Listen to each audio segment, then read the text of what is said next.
What is going on, y'all? I am so hyped to get into these massive Pinsir buffs and changes. I love Pinsir. It's probably in my top, I don't know, 10, 20 Pokemon. It's sick, and I am super hyped to get into this. I have a lot of stuff to cover, not only in terms of buffed abilities and changed moves, but also the type change, which might seem obvious to some, might seem not obvious to others. So if you want some explanation or elaboration on that, stay tuned. I just want to have a quick disclaimer for any new viewers. I highly encourage you to go to the link in the description.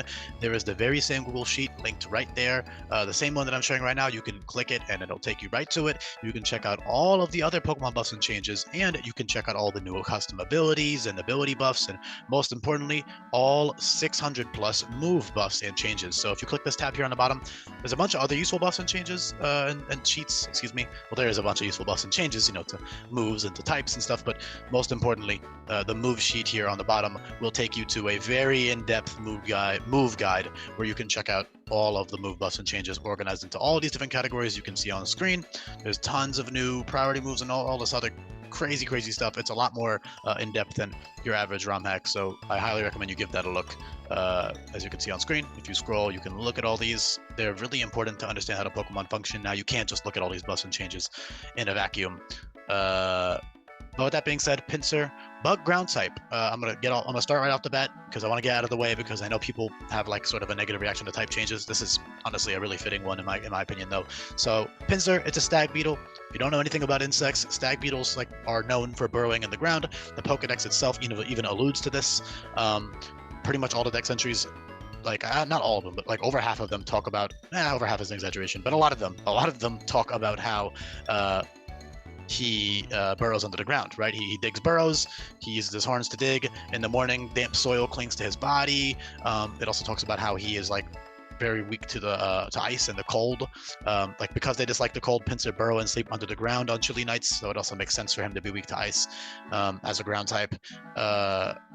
And you might be like, oh, well, Bug Dark kind of fits, but there's already two Bug Dark types, and I also don't think it fits that well for Pinsir. Although, if he wasn't a Stag Beetle, I would go with the Bug Dark type, I guess. Bug fighting is not happening. That's Heracross. I'm not gonna fucking make him even more similar to Heracross. That's stupid as hell. So, Bug Ground, super sick typing, and it's very fitting in my opinion. Also, his color scheme kind of alludes to it. I see people make Pinsir Bug Rock. I don't Bug Ground is right there. Ground is so much of an easier type to justify, because of the fact that he is a literal stag beetle that lives under the ground and burrows under the ground. They live under the ground for most of their life, so I don't get the bug rock idea. Bug ground is also really fitting for his move pool and all these other cool little things he has, and it also makes base Pinsir genuinely worth using over Mega Pinsir. It's also stronger with Hustle because he can hold an item. However, he is significantly slower, so it really just depends on what you need for that boss fight, because that ground typing provides defensive utility as well. So it's basically you have two Pokemon in one, right? I would not say base Pinsir is objectively better or worse than Mega Pinsir. They don't have Moxie anymore because Moxie in this hack is not that amazing of an ability, at least compared to immediate damage boosting abilities, because Hustle is massively buffed in this hack, and then Ruthless is a new ability which functions like Sniper, and there are many new crit moves. So I'm going to cover Ruthless first. I'm going to cover Hustle first, because both Mega Pinsir and Base Pinsir have that. So with Hustle, there are dozens of new moves that will bypass that accuracy check.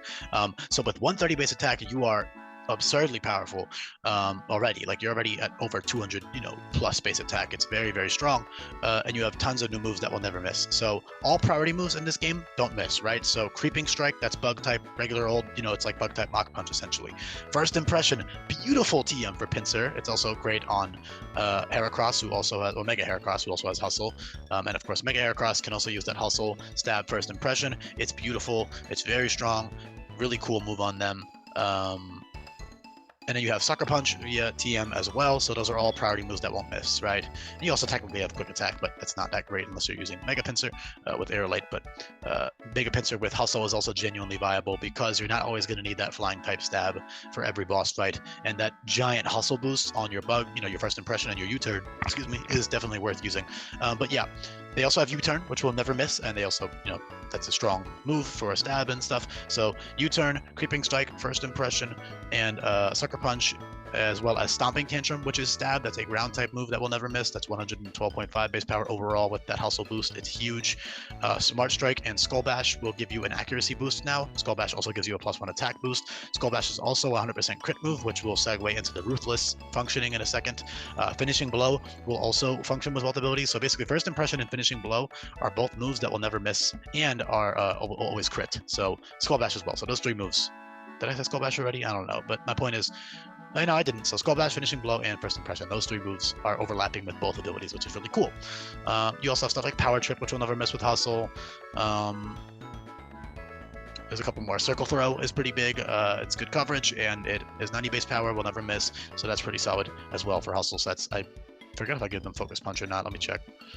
Gotta quickly look. But yeah, that's beautiful. Hustle, incredibly powerful. You also have buffed Wide Lens and also Rock Polish. Oh god, how did I forget Rock Polish? Rock Polish is beautiful on them because, again, base Pinsir, although he can just slap a Toy Scarf on for a lot of fights or just use, like, boosted First Impression and bypasses lower base speed, you can use Rock Polish, which will now give you a +1 accuracy boost. So you can click Rock Polish and click, powerful bug type stabs. Mega Horn is bug type close combat. You've got like Headlong Rush, which is even stronger than that. It's essentially ground type head smash, 150 base power, 100% accurate. It works like close combat and double edge in one move. Essentially, it's recoil and it lowers your defensive stats. So it is a high risk move, but it's really, really strong. And then of course you have regular old ground moves like Stomping Tantrum and Earthquake and Seismic Fist and Drill Run and all that fun stuff. Speaking of Drill Run, that's a good segue for the crit moves. So Ruthless, beautiful, beautiful option. Ruthless, with that infinite use ability capsule, you can swap between Hustle and Ruthless depending on the situation. First Impression, this becomes 135 base power no matter what, right? No matter what your ability is, Pinsir is having insanely powerful First Impressions. He is actually tied for some of the strongest First Impressions in the game, alongside Pokemon like Scizor, who also has 130 base attack, and Heracross, who all have the same attack stat. Golisopod is at 135. Armaldo is either he's a 128 right now. I might end up changing him to be 130. I'll see how I feel. But yeah, they're all really strong. I love Pinsir, if you can't tell. I'm like super hyped to get into these. Finishing Blow is also great. That gives you +3 attack if you knock the opponent out. Again, Creeping Strike works great with Hustle, but on Ruthless, you have different options. Ruthless is really strong, especially because you have 100% crit moves like Wicked Blow and Storm Throw, both in Stone Edge. Those are 3 moves right there that are 180 base power coverage moves, Stone Edge being a TM, and then Wicked Blow and Storm Throw being, relatively early level up moves, actually, in time for Aether Foundation, which is really strong. They're non-stab, but they're still very powerful and good coverage. So those are great for Ruthless, especially. Skull Bash also always crits, so that is 202.5 base power with either Hustle or Ruthless, and you also get that accuracy boost for Hustle sets, so that's insane. Solar Blade with like a Power Herb, or technically even in the Sun, would be pretty great with Ruthless Pinsir, because Solar Blade will always crit and become 202.5 base power, so that's pretty great. And then you have all these 50% crit moves. So with a Sculpt Lens, Pinsir will always crit X Scissor and Drill Run, which are both stab, and those will go from 70 base power to 158 base power with Ruthless active. And then you have moves like Jagged Edge, Laceration, Night Slash, Cross Chop, and Cross Poison for coverage. So that's that for Ruthless. It's a very simple, straightforward ability. It bypasses Intimidate. Hustle only bypasses Intimidate with moves like, First Impression, Finishing Blow, and Skull Bash, while Ruthless, if you're getting a crit, you're always going to bypass Intimidate. You can also use these crit moves on Hustle sets. They're just a lot riskier because you are risking that, 20% chance to miss. With a Wide Lens, it's only a 8% chance to miss on regular moves, like, for example, Hustle Mega Horn with the Wide Lens is absurdly powerful. You can switch your moves around, so it's like basically like a free choice band boost with your ability. In exchange for having like an 8% chance to miss when you're holding that Wide Lens. So it's not a big deal at all. Although, you can go your whole game by only using moves that will never miss, and you still got, a good time going. So that's base Pinsir. Great. He's also very bulky. 80, 113, 80 is very solid bulk. Bug Ground has some very good defensive utility, has some good resistances. Good immunities, all that stuff. So that's sick. I love base Pinsir. That Stomping Tantrum plus First Impression plus U-Turn alone is like good enough. You don't even need anything else. But of course, you do have a lot of other options, priority moves and other stuff. So that's great. Hustle is beautiful. I love that ability. Ruthless, also great. Mega Pinsir, Aerolate, you have all types of new options with that. Obviously, you still get Quick Attack, which is now 60 base power with Aerolate. That's pretty great. The main best options for Aerolate, though, are the reteachable options via TM because of the fact that Mega Pinsir is like an optional upgrade. It's not an every single battle type of thing because, again, you are adding different weaknesses. So maybe they're different Pokemon, right? Depending on the boss fight, you're going to use Mega or Base Pinsir. If you need the speed, you'll use Mega Pinsir. If you need the Howl item, you're going to use Base Pinsir. If you want the ground stab, you're going to use Base Pinsir. If you want the ground, immunities or resistances, you're going to use Base Pinsir, etc., etc. That's the beautiful part of using Pinsir, especially in a Team Locked Hardcore Nuzlocke. You basically have two great Pokemon in one, and they are very unique from one another because of that dual type and because of the abilities and the stat distribution.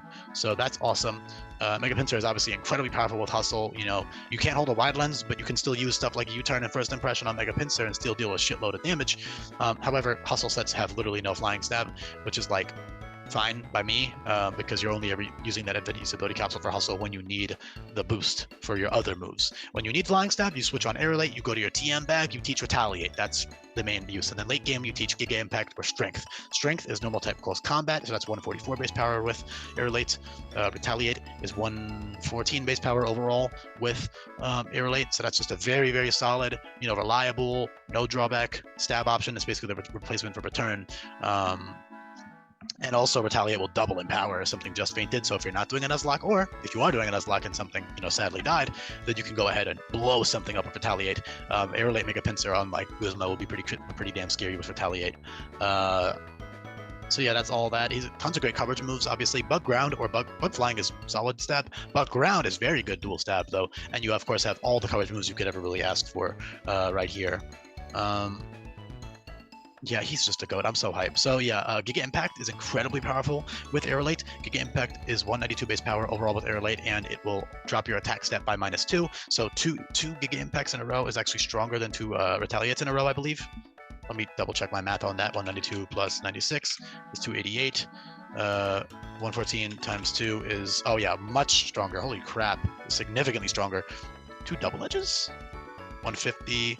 Because Aerolate double edge is 150 base power, so times 2, that's 300. So 2 Giga Impacts in a row is slightly weaker than 2 double edges in a row, but it's only 12 base power weaker, and you're taking 0% recoil with double edge. So I would with Giga Impacts. I would still say Giga Impact is very worth using. You also have Rage, which is situationally even better than Retaliate. Rage is a good amount weaker than Retaliate. Rage is 80 base power, so with Aerolate that is a 96 base power move. However, Rage will give you a +1 attack boost each time you click it, so that's really good for Pinsir. Each time you click it, assuming you got hit that turn, so you do have to take a hit back, but it's still really good. You do have reliable recovery in the form of Molt. That's bug type recover, so that's pretty great for bulkier Pinsir sets and Mega Pinsir sets. Leech Life is really great. You don't need to run, for example, you can just run Ruthless Pinsir and run regular moves. You don't need an active ability every single boss fight because its raw stats and stab combination and stuff is good enough. You don't need to use, obviously with Ruthless, you're going to use First Impression for a lot of boss fights just because of how fucking great it is, but yeah, and I love the fact that that's reteachable. A lot of these really good hustle options like U-turn and First Impression are reteachable. You can use that TM and Tutor option to teach that whenever you need it. Otherwise, you don't run it. You can use all of your other good level up options. Lunge, also great bug type stab, always drops defense, 85 base power, tons of great coverage. Swords Dance bulk up, pretty great, although Rock Polish is probably the best setup move on base Pinsir with hustle. But like Swords Dance, Creeping Strike with hustle would be pretty good too. So yeah, and then of course Mega Pinsir is super fast and all that stuff. Keep in mind, this is inaccurate speed colored, I just noticed. Keep in mind though, you're not guaranteed max speed IVs or plus speed nature, so 117 base speed, as good as it might look, unless you get really lucky, you're not going to be outspeeding nearly as many things as you would expect. Keep in mind also, stealth rocks are not a factor in game. AI will very rarely use that against you because they don't know how to properly pressure the player with rocks, so it's just not too much of a factor. So you're not gonna have to worry about stealth rocks on Mega Pinsir. So you actually have very good resistances as Mega Pinsir. You resist the very common priority move First Impression. You 4 times resist grass and fighting, which is super valuable. So, for example, if you needed the grass resist, you'd Mega Evolve, whatever it is. There's so many different scenarios for boss fights. So the fact that you have this versatility with Pinsir versus Mega Pinsir is beautiful. But the video is looping, the music I'm playing. So that's my sign to end this video off. The first rendition of the Pinsir video was like literally an hour long, an Adderall fueled rant. So yeah, I do appreciate you listening this far into the video. Let me know in the comments down below what you think. I could cover a few more things. I would love to, but honestly, I just don't have the time. I'll leave it off there. But they do get tons of great coverage moves and stuff. So I thank you for listening. I'll be back for more buzz and changes coming up. Peace, y'all.